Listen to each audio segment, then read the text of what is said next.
రాక ఈరోజు ఒక శారీ ఆర్డర్ వచ్చిందిలే, సరే కొరియర్ చేద్దాం పోస్ట్ ఆఫీస్కి వెళ్ళి అనేసి కిందకైతే వచ్చి నా బండి దగ్గర చూస్తే నాకు ఎక్కలేని చిరాకు వచ్చింది. ఏం బండి బాగానే ఉంది కదా అనుకోవచ్చు, క్లీన్ చేసిన తర్వాత. అది క్లీన్ చేయకముందు చూడండి, ఎవ్రీ సాటర్డే మండే టెంపుల్కి వెళ్ళి బండి తీస్తూ ఉంటాను. ఆ సాటర్డే మండే వెళ్ళలేదు, పోయిన సోమవారం వెళ్ళి, అంటే 10 రోజులైంది ఈ బండి బయటకు తీయకపోయి. శారీస్ అన్న ఆర్డర్స్ వస్తే రెగ్యులర్గా దీన్ని వాడేదాన్ని, పని లేకుండా ఎందుకు తీస్తామండి.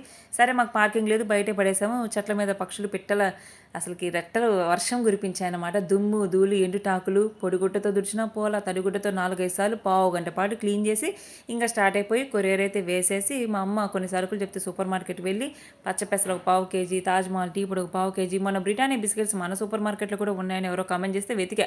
నా కళ్ళు ఎదురుగానే పెట్టుకొని ఆయన్ని, ఒక బాబుని అడిగా ఇక్కడే ఉన్నాయక్క అంటే, సరే తీసుకొని, ఎండ ఎక్కువగా ఉంది కదా అని ఒక చిన్న లెమన్ సోడా అయితే తాగేసి స్కార్ఫ్ కట్టుకొని ఇంటికైతే వచ్చేసాను.